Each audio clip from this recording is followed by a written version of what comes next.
Okay, good afternoon, James, Jason, Chising, Michael, Rachel, Wong Yo, and Wei Xing. Hope all of you are well, and we're gonna continue what we have discussed yesterday. So if I go back again into the systems, the major highlight from yesterday lecture is that we need to differentiate based on the two things. So the first thing that you need to do is firstly the inventory control loop. So before we go into the quality control loop that basically talk about the performance, talk about the control of the performance of the whole process, first we talk about the inventory control system, inventory control loop. Okay, so the inventory control loop means that you wants to control the amount of the liquid, the amount of the gas, the amount of whatever component that you have within your process. So this is set into the two different things. The first one is when the production rate is set at the front end of the process. So in such a case, whatever the disturbance that will come, it will come from the upstream neighbors. So how you control the thing is basically by controlling the outlet stream. Okay, for example, in this one, the distillation column, what you control is the outlet stream flow rate in order to adjust the liquid level in your distillation column, the first one. The second one is also the same, okay? And then the distillate in here is also by setting the, because what essentially you need to control is the liquid level of in your condenser in here. Okay, in your condenser or your reflux drum in here basically. So what you need to do is you control this by controlling the outlet stream in here and also the same in here. So it's very important that you see whether your production rate is set at the end, at the front end of the process or at the end of the process. If it is set up for on-demand productions, meaning it's set up at the downstream, so what you will need to is any disturbance that comes from here will be propagated to the upstream process. So meaning in such a case, how you control your inventory or your liquid level in this particular scenario is by controlling the flow rate into your distillation column in here and also in here. Okay, for this particular scenario, we cannot simply control the inlet into this one, but so we will maintain to control the outlet from this reboiler drum and also in here as well. Okay, so these two are the most important thing that you need to differentiate later on in your process plan design, or if you go with your control structure. Then after this thing is an ideal system. So if why we said it's an ideal, because if we just set up a control systems for this distillation column, we just combine it with the control systems with this distillation column, then everything will be nicely done. We don't need to consider everything, but unfortunately this is the same as well. But unfortunately in the real chemical process, everything comes with the recycle. So if everything comes with the recycle, then there will be a snowball effect. Okay, why? Because we have shown that the snowball effect is a high sensitivity of the recycle fluoride to small disturbances.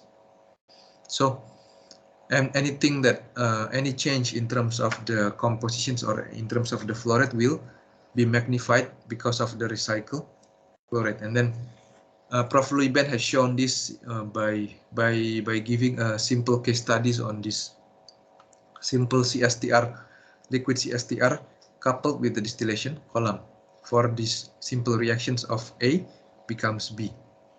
Okay, so this one we have talked about. If we consider a conventional control structure with fixed reactor holdup.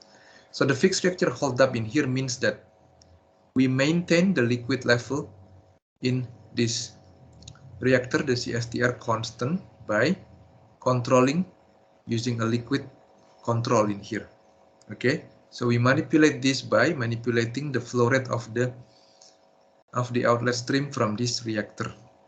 Okay, if we do so, meaning whatever that comes here, if this come in excess, then the flow rate in here will increase. Okay, that's the same thing again that what happened with this distillate, because the recycle is only dealing with this particular loop in here, because A comes out on the top of your distillation column. So in this particular scenario, you can see that A is the most volatile component, because that will be the one that basically recycle back into the system, right? So the problem in here is coming because the one that are controlling in here is the liquid, is the level controller. So the flow rate in here may change depending on the flow rate in here.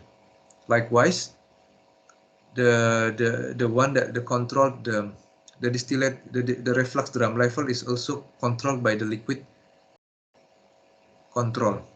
So meaning the flow rate in here will change again depending on the flow rate in here. So if the flow rate in here becomes big, the flow rate here becomes big in order to maintain the same liquid level. And then if the flow rate in here is becoming big again, then what happened in here is the flow rate in here becomes big again. So in this regard, whatever that comes out from the reactor will affect the separation unit very significantly. So this is what happens if we use a strategy of the fixed reactor holdup. And we have gone through this basically by showing you the mass balance of what will happen. And the next, what we can do to rectify this problem, to fix the snowball effect, is using something that we call this a conventional control structure with fixed reactor holdup in here. So in here is this one is the fixed reactor holdup. So what we can use is another system called control structure with variable reactor holdup. So what happens in here is that the reactor effluent flow is controlled. So instead of controlling the liquid level of the reactor, what we control in here is the flow rate of the outlet stream from the reactor. Okay, the reactor holdup is controlled by manipulating the fresh reactant flow rate. So we put in the liquid level control in here that will control the input into the reactor in order for us to maintain the reactor holdup at the same value, at almost the same value. So you will notice that in the first strategy and the second strategy, we try to maintain the reactor holdup. So why do we do that thing? So Chising, you want to try? Why we want to maintain the reactor holdup at the same level? Why? Chising, Jason, Rachel, Waisin, Taha. Why? Why the Prof. Liben has been giving the two different strategy that almost based on the same principle of trying to maintain the same reactor holdup? Why? Anybody wants to try? Come on, guys. If I don't ask you this, then it's gonna be me just speaking without you trying to think about this. Then at the end of the day, you will not be able to pick up anything from this control strategy, because it may be quite difficult for you to understand if you don't really try to understand and question why. Anybody wants to try? You see why we want to maintain the reactor holdup? Taha, Usman?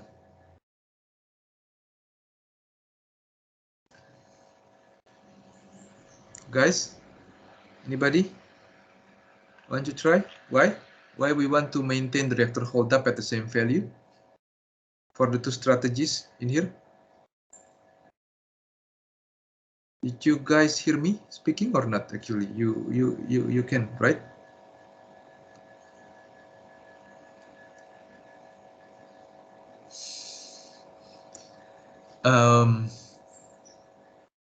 the CSTR, the conversions and the productions capacity of the CSTR depends on the volume of the reactor, right? If you go back into your reaction engineering.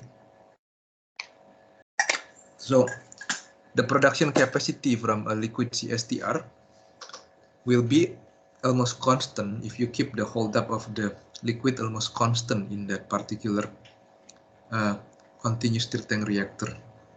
So when we try to operate a process, we would like to keep the production capacity as constant as possible. Okay, guys. So that's very important that you need to understand this particular principle. Okay. Now all the other control loops are the same, basically. So the most important thing is that we put in the flow control in here. Okay, because instead of controlling the liquid level of this reactor by adjusting the flow rate in here, instead we try to basically put these things a constant, the flow rate constant, so that you don't have that snowball effect, but rather you adjust the liquid level in here by adjusting the flow rate that goes into your reactor. Okay, so if we want to change the plant throughput, we will change the set point of the reactor level controller to change the liquid level of the reactor in here. Okay, now if you use this control structure, then the recycle flow rate does not change at all when the fresh feed composition changes. Therefore, to alter the production rate from 215 to 265 mol, 23%, the reactor holdup must be changed from 1030 to 1520 moles per hour. So by increasing the capacity of your reactor in here. Okay, so the recycle flow changes from 285 to 3235 moles per hour, which is only 18% of change compared to 94% previously. So, however, compared to the first control structure, both reactor holdup and the compositions can change. However, the separation section will observe a smaller load disturbance, which reduce the magnitude of the resulting change in the recycle flow. Therefore, by choosing the right control structure, the effect of this disturbance can be distributed well between the reaction and the separation sections. Guys, so these things are the case studies are quite important. So when later you go back in when later you go into the industry and you become a process engineer, or if you go into a PhD in process control, for example, or a PhD in the process modeling, what eventually you will tackle is the case studies. So case studies in here is developed by going into the each cases and then simulating the process for each cases. In simulating each cases, you can pick a simple way. If you can use a mass balance, like what Professor Luyben here because that was done about almost 25 years ago. So there was no good simulation tools to do these things. So he will just use a mass balance to do these things. Or what you can do now is you can just simply plug into these things, into the things that you can control into your Aspen Plus dynamic. So for example, in here is the common inventory control structure for the separation of the ternary azeotropic mixture for TCED or extractive double wall distillation column, or this one is SED. Okay, this one is quite advanced version of your distillation column, because essentially what you do is you do a process intensifications where you combine the two columns into one column, but when you simulate it like this. Okay, for the easy one is something like this. You can see that basically whatever that comes up into the recycling, that will be controlled using a flow controller in here and a flow controller in here to avoid that snowball effect. And based on this kind of things, you will be able to find the effect of the disturbances into your systems. You will go later in your tutorials, I think on the week, if not wrong, on the week 6 or week 7, sometimes with HANA. You will go with this kind of things. Okay, so this is the inventory control structure. This is also the inventory control structure, and then you can go into the control quality loop. The control quality loop in here is basically giving you the idea into how to get a constant product composition. So whether it's your D3, it's your B3, or whatever that comes out from here, it's your D2. Okay, so those are the things that are important for you to understand. So if I go into the next one, after we discuss the two control columns, so from the two different control streams, it can be observed that the changes in the production rate can be achieved only by changing conditions in the reactor. And these are the factors that affect the reaction rate. Therefore, the goal of the plant-wide control strategy is to handle variability in production rate and in fresh reactant feed compositions while minimizing the changes in the feed stream to the separation section. What is more practical in life is to always use the simplest control system that will achieve the desired objective. The more complex the process is, the more desirable it is to have a simple control strategy. That will be what is the best approach according to Prof. Luyben. Okay, because this guy is a very practical guy, so he has been I think developing the control structure for many different processes in US.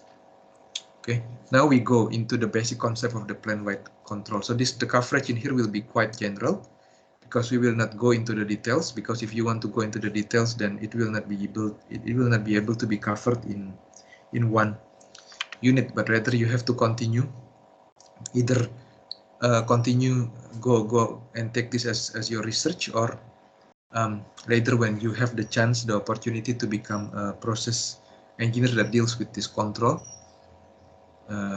you may be able to go into this. Okay, there are 7 concepts that we will cover in briefly: Buckley basics, Douglas doctrines, Downstream, Ben's law, Richardson rule, Shinsky scheme, and Tirios tuning.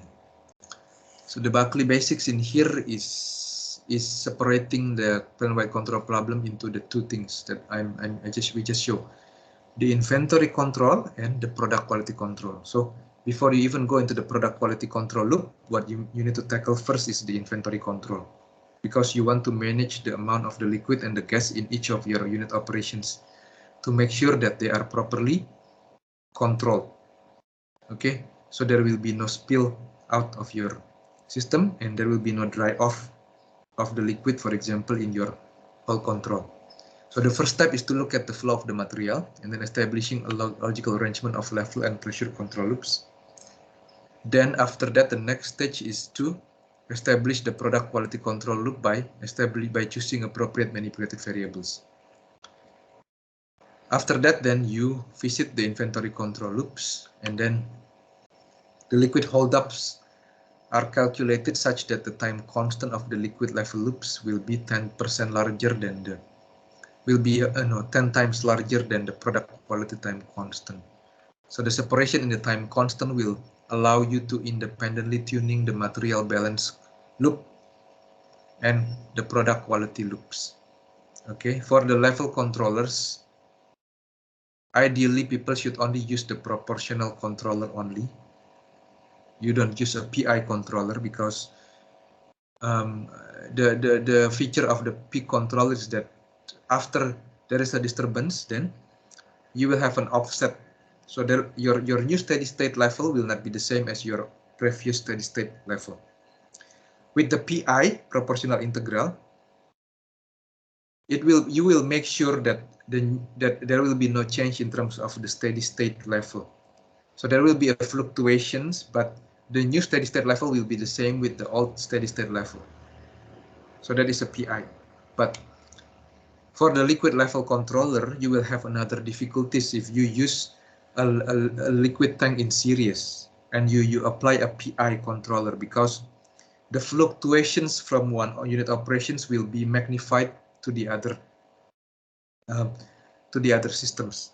So that's why for a liquid level controller, for a chemical engineer, it's normally people just use a proportional controller, because what is necessary is not to keep the steady state liquid level, but what is necessary is just to make sure that your liquid does not spill out from your tank and your column also not becoming dry. So out of the liquid, totally of the liquid, as long as the liquid level is within that tolerated level, then you will be okay. So normally people only use a proportional controller, proportional control only.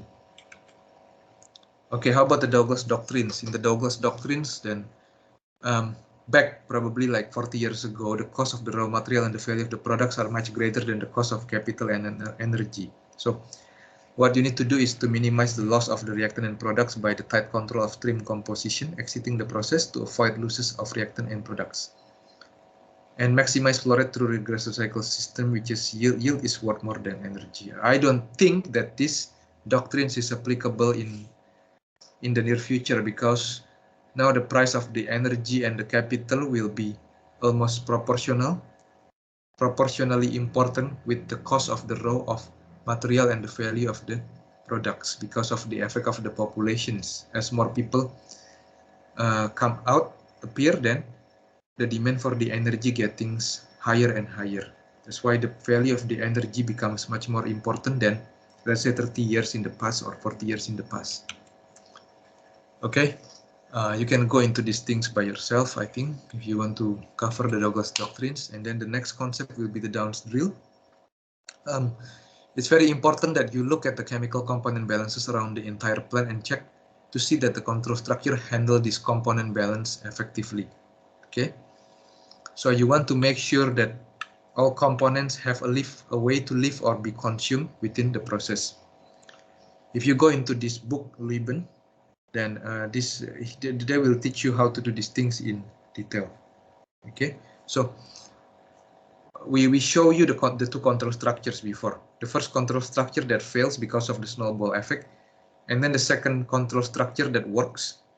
How Lieben figure out that the second control structure is working well is basically using this Downs drill as well. All of the reactants fed into the system must either be consumed via reaction or leave the plant as impurities in the exiting streams. Okay, so therefore, to minimize raw materials cost and maintain high purity products, most of the reactants fed should be used up in the reaction. Therefore, the inerts can be divided into three: heavy, intermediate, and light.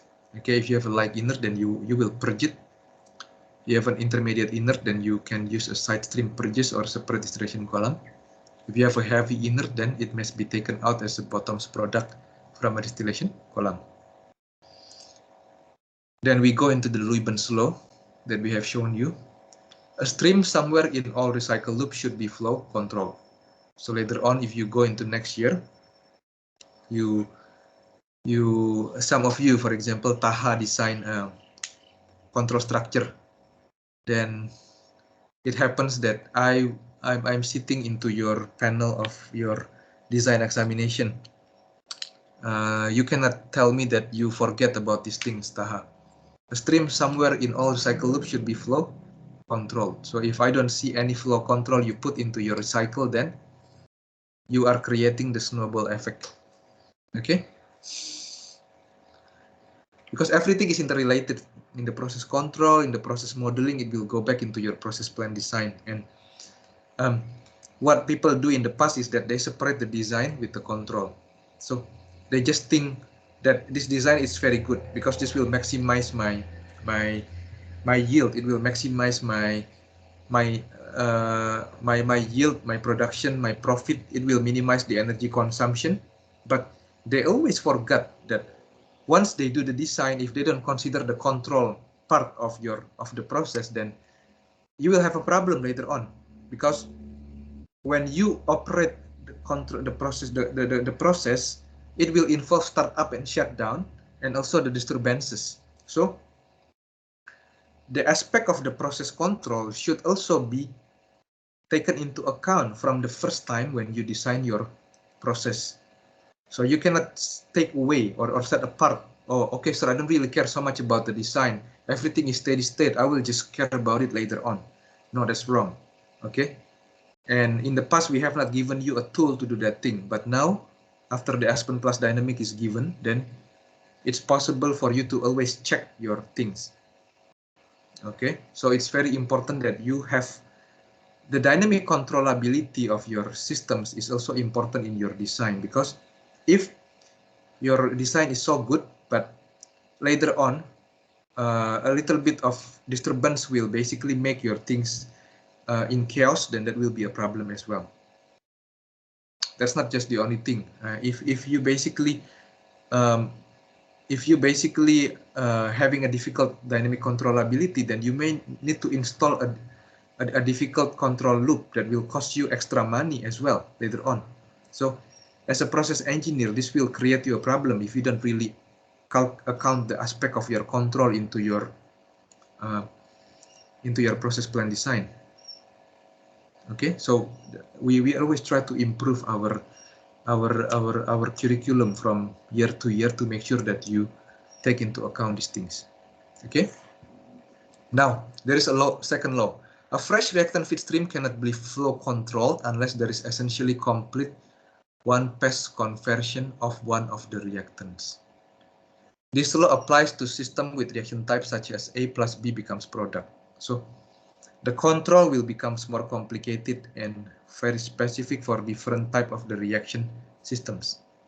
For systems with consecutive reactions such as A plus B becomes M plus C becomes D plus C, the fresh feeds can be flow controlled into the system because any imbalance in the ratios of reactant is accommodated by a shift in the amounts of the two products that are generated. An excess in A will result in the production of more M and less D. An excess of B results in the production of more D and less M. Okay, so this looks quite confusing and needs time, a lot of times to do reflections.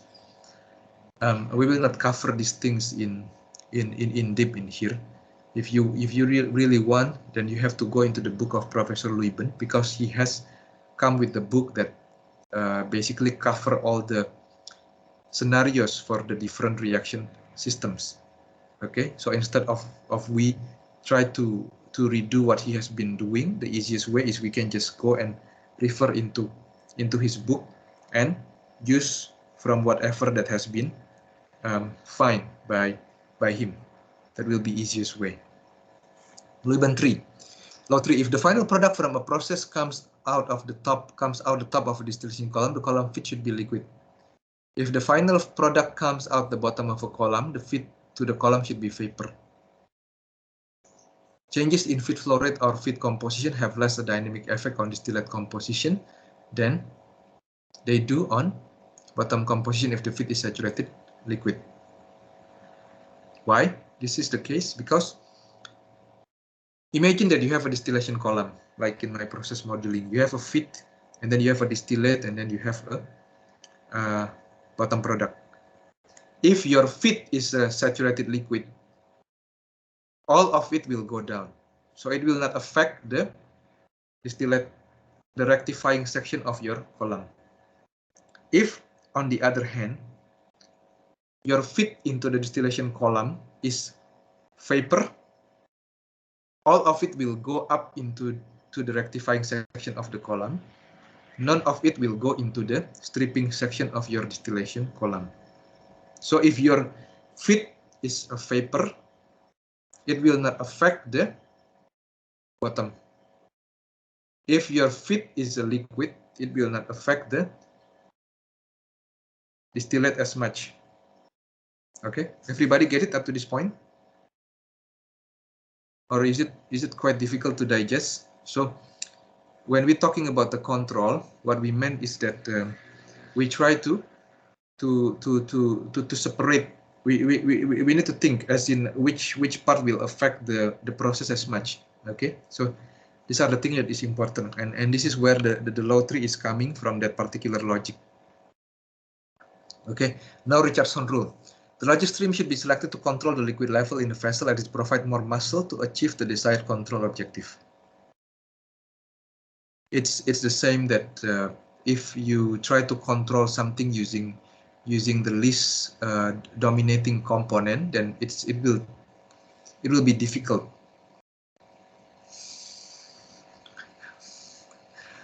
Okay, so you see, if you have, imagine you have a distillation column. Okay, you have a feed, you have a top, you have the bottom. Okay, if your feed is all saturated, is all liquid, then this liquid will go down to the stripping section of the column. Okay, if your feed is a vapor, all of it will go up to the rectifying section of your column. Okay, so if your final product is distillate and you don't want that distillate to be affected so much by the upstream neighbor, it will be the best if you put in the liquid into your distillation column. Did you get it now? Or it makes it more difficult for you to understand, you see? This is what Louis Ben mentioned. This is what Louis Ben mentioned.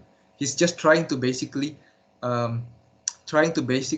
make it easy to control the product. So if you are controlling, if your final product is coming out of the distillation column, you need to make that the feed into that column liquid. Okay.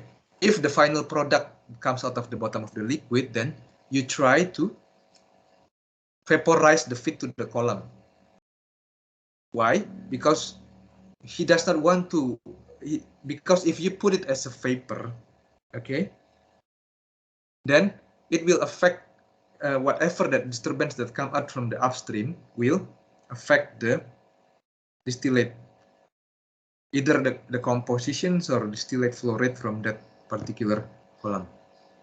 Okay, if you still don't understand, then I sit down with you. When I meet you in the tutorial, I will explain it to you in more detail. Okay, you see, this is what comes from my process. Yeah, because your liquid is basically coming into, it will go down into your stripping sections of the column.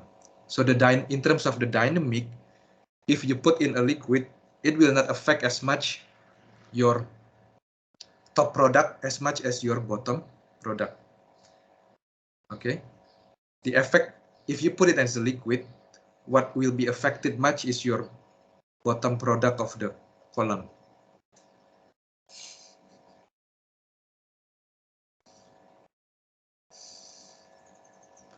Okay, so go back into the Richardson rule. The bigger the handle you have to affect the process, the better you can control it. Okay. Shinsky in here is an industrial practitioner. He has, I think he has written about 4 to 5 books in control. This guy doesn't have a PhD, but he is a professional engineer. So he has been going into the industry and deal a lot with the control structure for about 20 or 30 years. Okay. Shinsky in here, he's a bit different with Louis Ben. So Louis Ben will go into the basic, the theory and everything. But Shinsky in here, he will just industrial practitioner. He will just basically go and develop a control structure based on his experience. Okay.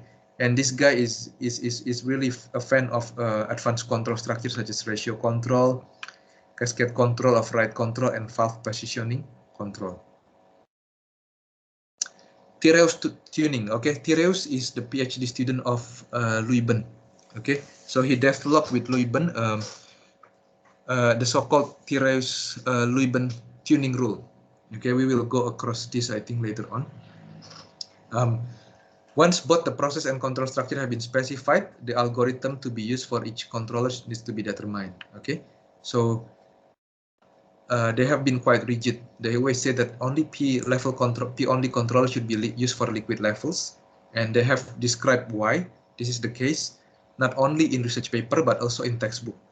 Okay, the tuning is to set the controller gain equal to 1.67. And this is the reason why. Okay, so this is something that we call a rule of thumb. So this is what the industry practitioner and the professor who are practicing in industry, they normally come up with this kind of rule of thumb. In most of the cases, this will work. I would say 80% of the cases this should work. Okay, for the PI controller then, you need to use a relay feedback test first to obtain the ultimate gain, KU and PU.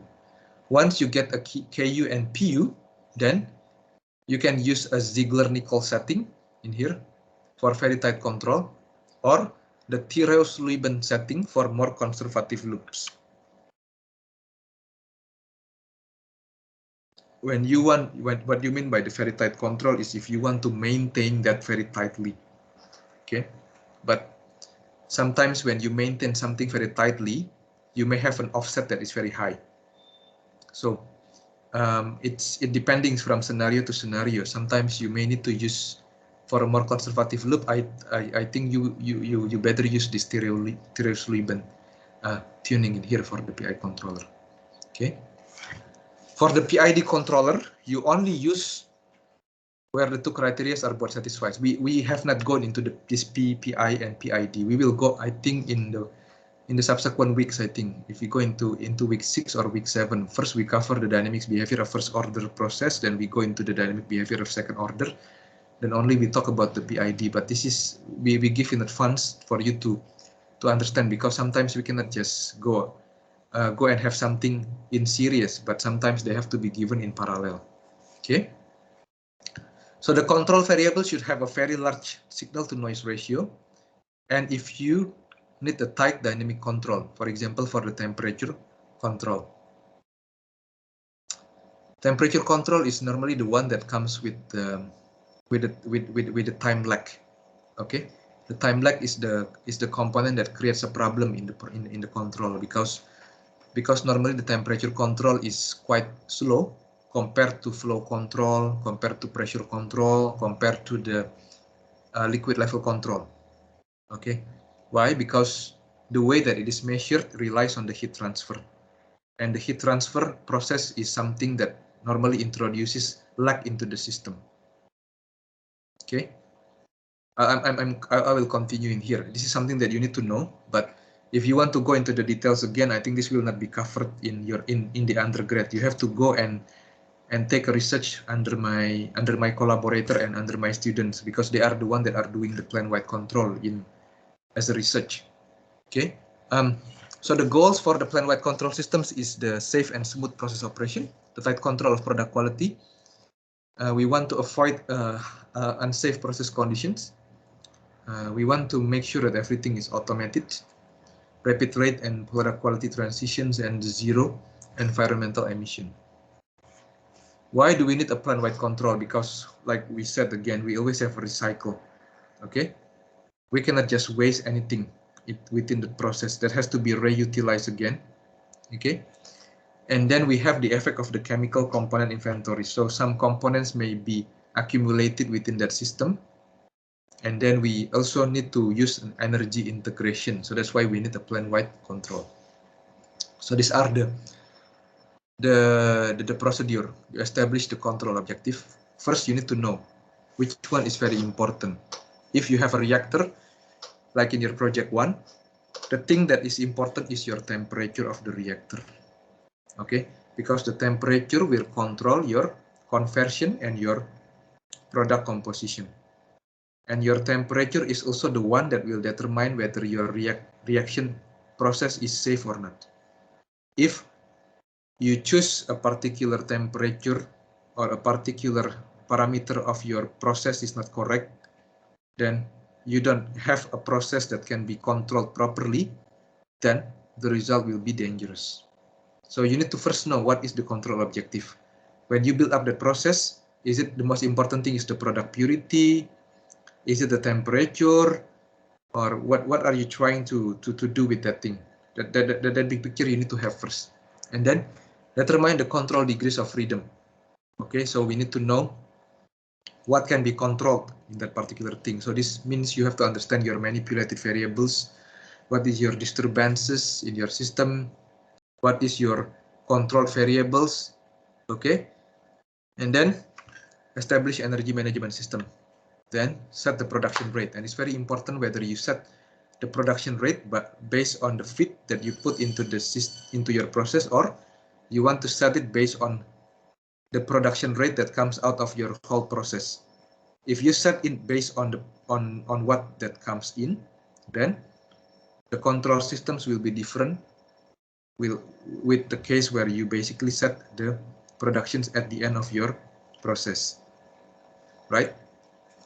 Then you need to control the product quality and handle safety, environmental, and operational constraints. What are the constraints that are more important? You need to know. Then fix a flow in every recycle loop and control inventories, pressures, liquid levels. So this control and fix basically consisting of the two stages. You need to set up the inventory control system. Then you need to set up the control quality system. Okay. Then fix, check component balances, control individual unit operations, then optimize economics and improve dynamic controllability.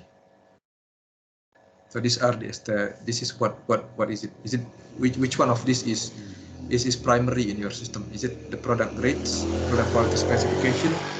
Is it the yield, or is it the temperature because it's the most you want to prioritize safety, or is it the environmental restrictions? Okay. Determine the control degrees of freedom. So count the number of control valves available. Okay. The remaining valves can be used to minimize energy consumption, maximize yield, or reject disturbances. If you are interested with this, then I can refer you to some papers that my students have, I think. Establish energy management system. So this is the thing that you need to pay attention into as well. Especially the exothermic reactor is very important. If endothermic reaction, then if you fail to add enough heat, then you will slow down the reaction, right? And this is to set the production rate. How do you want to increase the production rate? Is by raising temperature, increase reactor concentration, increase reactor hold up, or increase the reactor pressure in gas phase reactors. You need to find out which one is the dominant reactor variables: the temperature, concentration, reactor residence time, reactor pressure, agitation rate.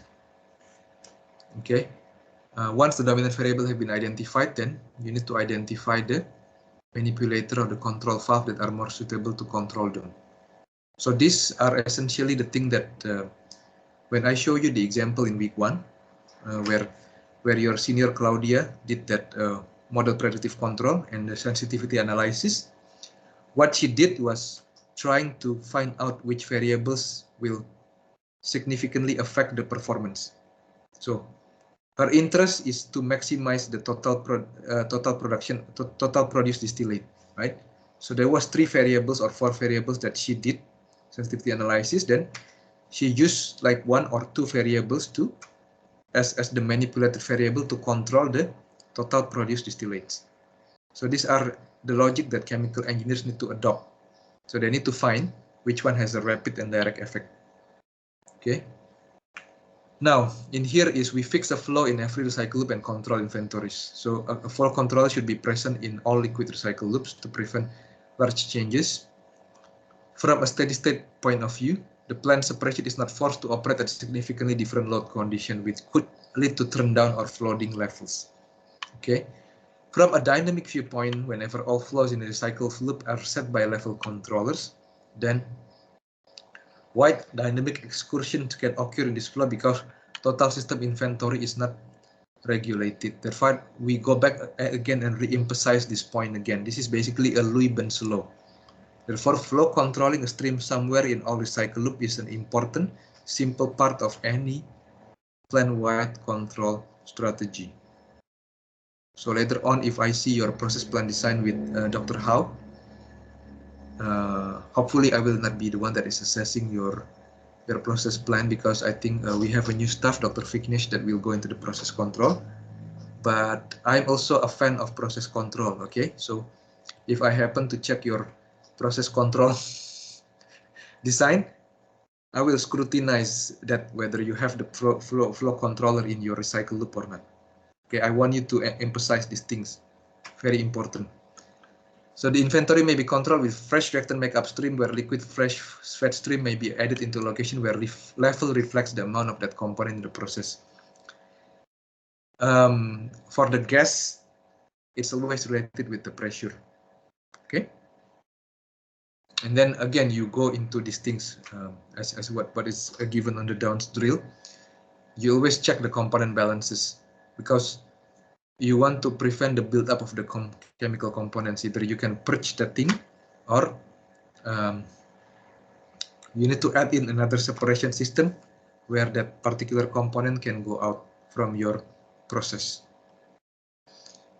To make sure that it's satisfied at steady state, is limit their intake, control their reaction, adjust their outflow from the process.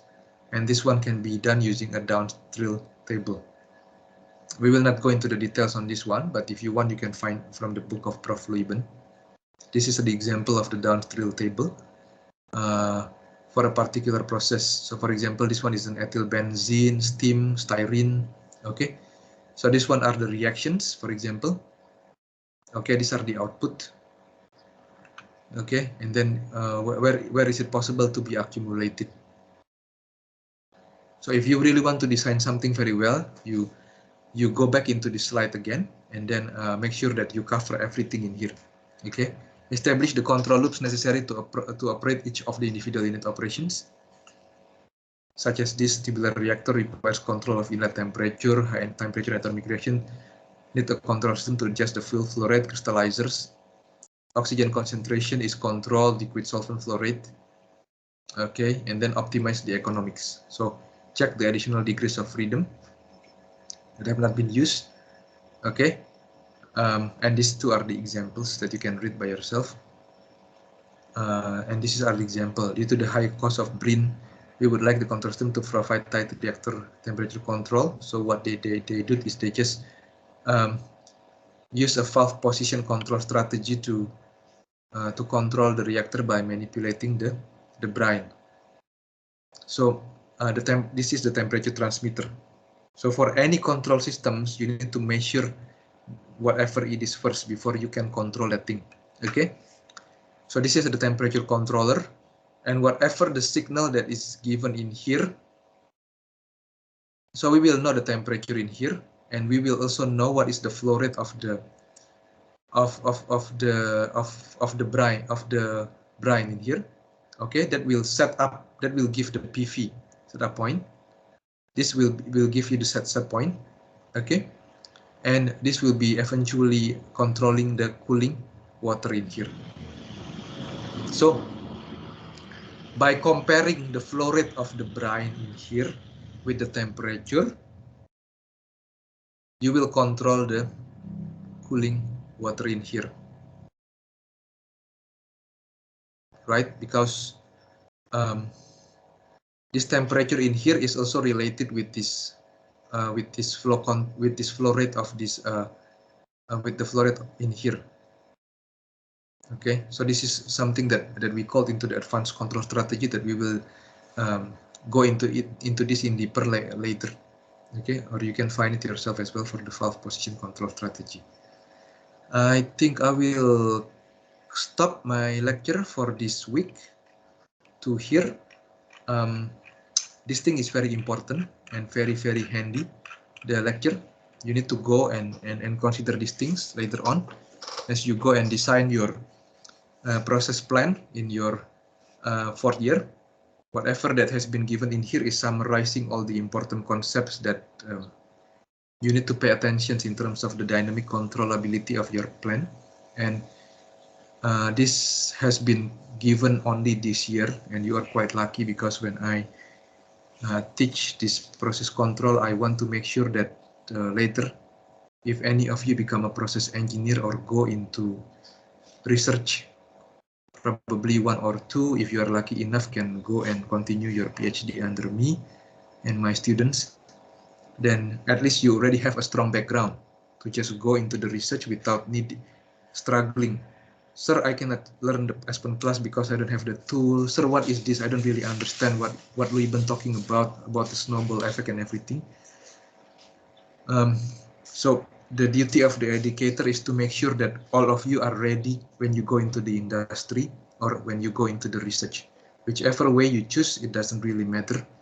The most important thing is you are equipped with all the knowledge that you need to tackle that kind of your future career. Okay, anybody have a questions up to this particular point?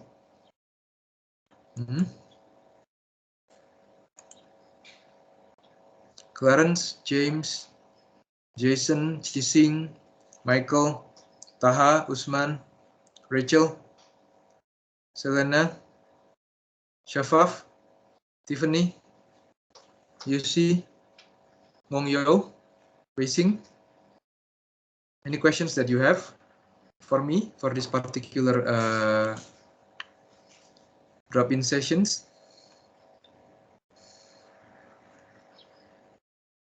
What do you think of this? Is it quite complex, or this is actually quite interesting?